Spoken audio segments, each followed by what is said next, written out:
그 후에 예수께서 갈릴리에서 다니시고 유대에서 다니려 아니하심은 유대인들이 죽이려 함이로라. 유대인의 명절인 초막절이 가까운지라 그 형제들이 예수께 이르되, 당신이 행하는 일을 제자들도 보게 여기를 떠나 유대로 가소서. 스스로 나타나기를 구하면서 묻혀서 일하는 사람이 없느니 이 일을 행하려 하거든 자신을 세상에 나타내소서. 이는 그 형제들까지도 예수를 믿지 아니함이로라. 내 때는 아직 이르지 아니하였거니와 너희 때는 늘 준비되어 있느니라. 세상이 너희를 미워하지 아니하되 나를 미워하라니 이는 내가 세상의 일들을 악하다고 증언함이라. 너희는 명절에 올라가라. 내 때가 아직 차지 못하였으니 나는 이 명절에 아직 올라가지 아니하노라. 이 말씀을 하시고 갈릴리에 머물러 계시니라. 그 형제들이 명절에 올라간 후에 자기도 올라가시되 나타내지 않고 은밀히 가시니라. 명절 중에 유대인들이 예수를 찾으면서 그가 어디 있느냐? 예수에 대하여 무리 중에서 수군거림이 많아 어떤 사람은 좋은 사람이라. 아니라 무리를 미혹한다. 그러나 유대인들을 두려워하므로 드러나게 그에 대하여 말하는 자가 없더라. 오늘 본문 말씀은 요한복음 7장 1절부터 13절까지 세상이 나를 미워하나니 라는 제목의 말씀입니다. 최근까지 거리두기가 심해서 나눔을 못하고 있지만 저희 청년들과 함께 말씀으로 계속 나눔을 해왔었습니다. 그때마다 큐티 적용 질문으로 나눔을 하는데 이제 가장 힘들 때가 언제인지 나눔을 하다 보면 모두가 공통 분모가 있었습니다. 그것은 본인이 가야 하는 학교나 직장에서도 너무 힘들어 죽겠는데 그나마 쉼의 장소인 집에 들어가도 또 가족이 너무 힘들 때, 그럴 때 정말 너무나 마음이 어렵다라는 나눔을 들었습니다. 그리고 거기에다가 심지어 교회를 왔는데도 공동체 안에서 자기 자신이 안 되는 것을 볼 때, 민낯을 보게 될 때 그때가 가장 힘들다고 고백하는 것을 보게 됩니다. 그렇죠. 이럴 때는 정말 엎친 데 덮친 격이지 않습니까? 직장이나 학교에서 힘든 건 그럴 수 있지만 쉼의 처소가 되어야 되고 안식의 처소가 되어야 할 가정이나 교회에서마저 힘들 때 우리는 절망하게 됩니다. 그런데 오늘 예수님이 처하신 환경이 오늘 딱 그런 상황입니다. 예루살렘에 있는 성전에 유대인들에게도 가는 것이 너무나 힘들고, 그렇다고 갈릴리에 있는 형제들에게서도 그렇게 편치 않은 상황입니다. 샌드위치처럼 이러지도 저러지도 못하는 상황과 상태, 그런 상태를 오늘 예수님이 겪고 있다는 것이죠. 1절에 보니 그 후에 예수께서 갈릴리에 다니시고 유대에서 다니려 아니하심은 유대인들이 죽이려 함이로라. 먼저는 유대인들이 죽이려고 하는 상황이라고 하시죠. 예수님은 그래서 지금 예루살렘보다 갈릴리에서 더 많은 시간을 보낼 수밖에 없는 상황입니다. 유대인들이 책 잡고 이제 잡아 죽이려고 하기 때문이죠. 이제 예수님이 십자가의 때가 가까워 오는 만큼 유대인들도 점점 살기가 등등해지고 있습니다. 그런데 예수님께서는 두려워서 피하거나 어떻게든 살아보려고 숨은 것이 아니죠. 아직 그때가 오기 전에 제자들도 양육해야 되고 하나님의 계획표 안에서 구원해야 할 영혼들이 있기 때문에 때를 인내하면서 기다리십니다. 그런데 문제는 무엇인가요? 아직 예수님께서 예루살렘에 올라가시면 안 되는 타이밍인데 또한 올라갈 수밖에 없는 상황이 온다라는 것입니다. 2절에 그때 마침 유대인들의 명절 초막절이 찾아오게 됩니다. 초막절은 이스라엘 백성이 광야에 있을 때 장막에 거한 것을 기념하고 또 한 해의 수확에 대해서 감사하는 절기입니다. 그래서 이 유대인의 절기에는 유대인 남자라면 반드시 참석해야 한다는 것이죠. 이런 상황에 주님은 놓여 있을 수밖에 없다라고 말씀하고 있는 것입니다. 이러한 상황에서 3절에 형제들이 무엇이라고 합니까? 예수께 이르되 당신이 행하는 일을 제자들도 보게 여기를 떠나 유대로 가소서. 예수님의 형제들은 야고보와 요셉과 유다와 시몬 그리고 그 외에도 누이들이 더 있었다라고 얘기합니다. 이들은 자꾸 예수님을 유대로 등 떠밀듯이 올라가라라고 얘기한다는 겁니다. 믿음이 없는 예수님의 형제들이 지금 예수님이 어떤 상황에 있는지 알지 못하고 예수님의 사명도 생각지 못하고 있는 실정이라는 것이죠. 이것이야말로 우리 가정에 흔히 있는 모습이 아닙니까? 한 신앙이 아니면 가족들이 이런 말들을 한다는 것이죠. 코로나 때문에 맨날 질문한다는 것이 이번 주에 교회 갈 거냐, 예배당에 올라갈 거냐. 그런데 또 이상하게 한 번 안 간다고 하면 또 왜 안 가냐, 뭐라고 한다는 것이죠. 나를 가장 잘 안다고 하는 사람이 이러지도 저러지도 못하게 책 잡고 힘들게 하는 것. 그래서 가족의 장단을 맞추는 것이 가장 어려운 일입니다. 예수님의 형제들이 이렇게 등 떠미는 이유가 무엇입니까? 4절에 예수님께 스스로 나타나기를 구하면서 묻혀서 일하는 사람이 없나니 이를 행하려 하거든 자신을 세상에 나타내소서. 이들은 예수님의 그럴 수밖에 없는 사정을 전혀 알지 못하고 있습니다. 이 땅에 내려오셔서 십자가를 지는 구속사의 사명을 알지 못하니 눈에 보이는 대로 당신이 진짜 메시아가 맞다면 갈릴리에 왜 묻혀 있느냐? 세상과 예루살렘에 나타내지 않겠느냐? 이들의 논리와 이들의 명분도 분명하게 그럴듯하게 얘기를 한다는 것입니다. 그래서 우리가 가정에서 구원의 사명, 십자가를 지기 위해서도 많은 인내가 필요한 것이죠. 많은 말을 들어먹으면서 참아내고 왜 이렇게 갈릴리 같은 곳에 너는 찌질한 모습으로 있느냐 이렇게 욕도 들어먹는다는 것입니다. 가만히 보면 사명이 있는 자들은 의도하지 않게 욕을 잘 먹어야 할 때가 많습니다. 내가 하나님의 자녀인데도 불구하고 나한테 당신이 욕을 하다니 당신은 사탄막이다 이런 태도가 아니라 말로 다 할 수 없는 하나님의 사정을 품고 들어야 할 말 듣지 말아야 할 말을 듣고 가는 것이 사명이라는 것이죠. 나중에 이랬던 예수님의 형제들이 어떻게 됩니까? 이들이 초대교회의 지도자들이 되고 야고보는 심지어 베드로를 이어 예루살렘 교회의 리더가 되지 않습니까? 그때를 바라보고 주님이 기다리고 계시다는 겁니다. 이렇게 예수님의 가장 가까운 형제들도 예수님에 대해서 호의적이지 않았던 진짜 이유가 있었습니다. 5절에 보면 말씀처럼 이는 그 형제들이 예수를 믿지 아니함이로라.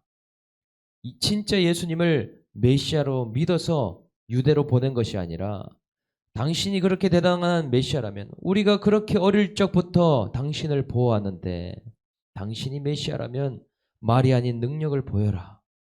이렇게 이야기한다는 겁니다. 그래서 믿음이 가장 안 먹히는 영역이 가정이고 형제들이고 배우자입니다. 그 믿음이 그렇게 대단하면 좀 신기한 걸 보여봐라. 예수 믿는데 찌질한 삶만 보여주지 말고 그 믿음의 결론, 실상을 좀 보여봐라. 불신 가족들은 그런 얘기를 한다는 것이죠. 그래서 네가 뭘 보여주고 있느냐? 그것에 대해서 우리는 무엇이라 대답하겠습니까? 안 그래도 코로나처럼 믿는 자를 핍박하고 비판하고 지탄하고 있는 이때에 우리는 더 대답할 것이 없겠죠. 이런 가족들에게 인내하면서 예수님은 말씀하십니다. 6절에 예수께서 이르시되 내 때는 아직 이르지 아니하였거니와 너희 때는 늘 준비되어 있느니라. 이것이 무슨 말씀입니까? 예수님의 십자가의 때는 아직 되지 않았지만 지금도 형제들은 예수님이 함께하고 있기 때문에 언제든지 믿을 수 있고 구원이 열려있다 말씀하신다는 것이죠. 우리가 큐티를 하는 이유는 두 가지 때를 보고 측량하기 위해서입니다. 한 가지의 때는 내가 십자가를 지는 사명의 때를 보는 것이고 또 다른 한 가지는 내 옆에 붙이신 불신자의 구원의 때를 계속해서 바라봐야 된다는 것이죠. 말씀을 통해서 내 때와 너희 때를 봐야 되는 겁니다. 하나는 사명의 때를 아는 것이고 하나는 영혼 구원의 때를 알기 위함이라는 것입니다. 저 역시도 그래서 저에게 맡긴 사역의 십자가를 지면서 아직 때가 안 되었지만 내 옆에 붙이신 부서에서, 교회에서, 가족에서 돌아올 영혼들이 있지 않은지 계속 지켜보고 있다는 것이죠. 모두 결국은 사명대로 왔다가 사명대로 가야 된다는 것입니다. 7절에 세상이 너희를 미워하지 아니하되 나를 미워하나니 이는 내가 세상의 일들을 악하다고 증언함이니라. 세상이 가장 미워하는 사람이 누군가? 바로 예수님이라고 말씀하십니다. 그분이 빛이 되시기 때문에 어둠을 폭로하고 흑암을 꾸짖으며 사망을 정죄할 수 있는 분, 유일한 분이라고 얘기하시죠. 그러니 세상은 그것을 견디지 못하고 유대인을 중심으로 예수를 죽이기로 모의하고 있는 것입니다. 죄와 어둠이 가장 싫어하는 것이 무엇입니까? 드러나는 일입니다. 사탄 마귀의 일이 탄로나면 그것을 밝힌 대상을 미워하고 죽이게 됩니다. 혹여나 큐티를 하거나 설교를 들으면서 내 죄가 드러나게 될 때 그 말씀 자체가 너무나 싫고 설교가 너무 듣기 힘들 때가 있습니다. 그때마다 해야 될 일은 누군가를 미워하는 일이 아닙니다. 내 안에 어떤 악이 그렇게도 드러나는 것을 두려워하고 싫어하는가를 봐야 된다는 것이죠. 모든 상황과 환경은 미워할 환경이 아니라 내 속에 악을 보는 환경임을 깨달아야 됩니다. 내가 얼마나 죄를 보지 못하고 악을 알지 못하면 이런 가운데에 하나님께서 나를 두시는가, 그것을 확인해야 된다는 것이죠. 이어 예수님은 8, 9절에 너희는 명절에 올라가라. 나는 이 명절에 아직 올라가지 아니하노라. 이 말씀을 하시고 갈릴리에 머물러 계시니라. 아직 십자가를 져야 되는 6월절까지 6개월이라는 시간을 더 기다려야 됩니다. 구원의 십자가를 온전히 완성하기까지 주님은 갈릴리에서 더 기다린다는 것입니다. 결코 하나님의 때를 앞서지 않는 것이죠. 하나님의 때가 차야 하고 고난의 분량이 차야 내 가족, 내 남편, 내 자녀들이 돌아올 것이기 때문에 우리는 각자의 갈릴리에 머물러야 됩니다. 외롭고 알아주는 이 하나 없어도 말씀과 기도의 갈릴리, 예배의 갈릴리, 나홀로의 갈릴리, 그 갈릴리에 잘 거해 있어야 된다는 것이죠. 10절에 그 형제들이 명절에 올라간 후에 자기도 올라가시되 나타내지 않고 은밀히 가시니라. 예수님은 형제들과 함께 예루살렘에 올라가는 것이 얼마나 큰 위험이 따르는 일이라는 것을 이미 알고 계십니다. 그래서 잠시 시간을 보내고 은밀히 따라 가셨다라고 하는 것이죠. 내가 가야 할 때와 머물러야 할 때를 잘 분별해야 하고 내가 가야 할 곳과 머물러야 할 곳을 분별해야 된다는 것이죠. 예수님은 예루살렘 성전에서 어떤 일이 있을지를 이미 알고 보고 계십니다. 그 이후에 어떤 일이 보입니까? 11, 12절에 명절 중에 유대인들이 예수를 찾으면서 그가 어디에 있느냐? 예수에 대해서 무리 중에서 수군거림이 많아 어떤 사람은 좋은 사람이라고 하고 어떤 사람은 무리를 미혹한다 하나. 지금 예루살렘 성전에 난리가 난 것입니다. 그야말로 시끌벅적한 것이죠. 유대인들이 미친 듯이 예수를 찾으려고 힘쓰고 있습니다. 그런데 자신들이 찾는 예수가 오지 않았다는 것을 아니 직접 목격한 자들을 중심으로 계속해서 묻고 수군거린다는 것이죠.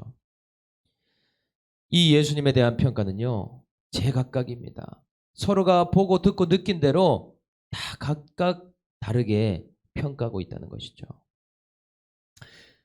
어떤 공동체나 사람이 모인 곳에는 말이 많기 마련이고 서로 평가하는 것을 좋아합니다.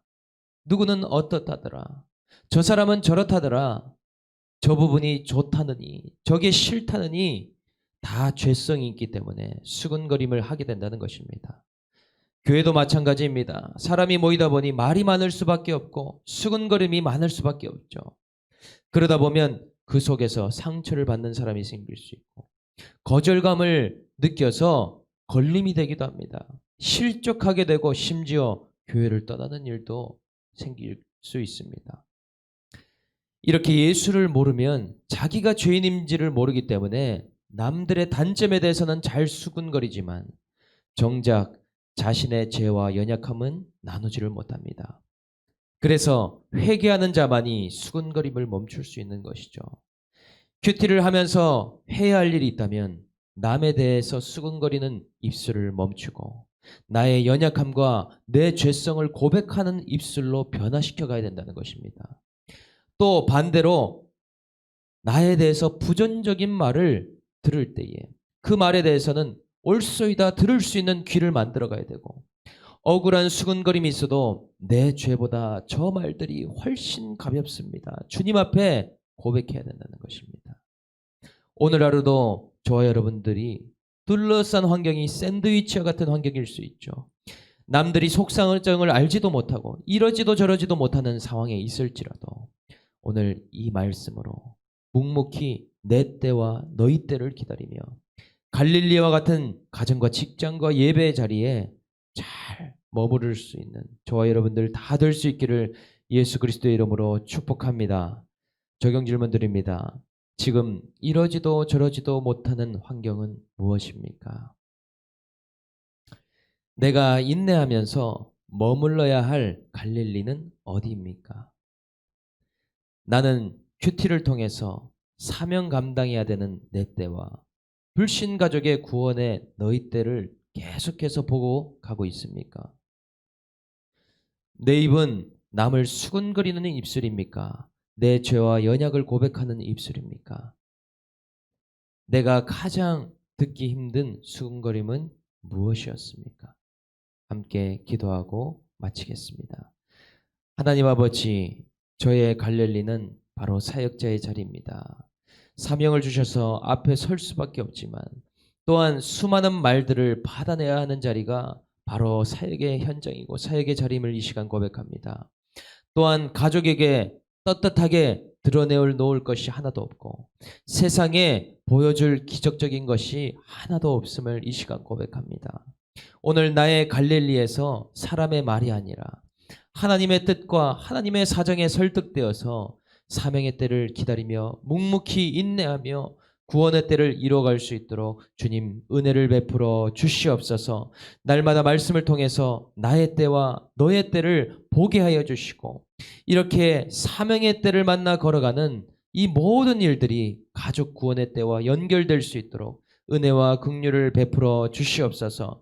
하나님 아버지, 이 나라 이 민족을 긍휼히 여겨주시고 저희 모두가 각자의 자리에서 각자의 갈릴리에서 하나님의 뜻에 설득되어서 사명대로 왔다가 사명대로 가는 이 나라 이 민족 될 수 있도록 역사하여 주시옵소서. 감사드리며 우리를 구원하신 예수 그리스도의 이름으로 간절히 기도드립니다. 아멘.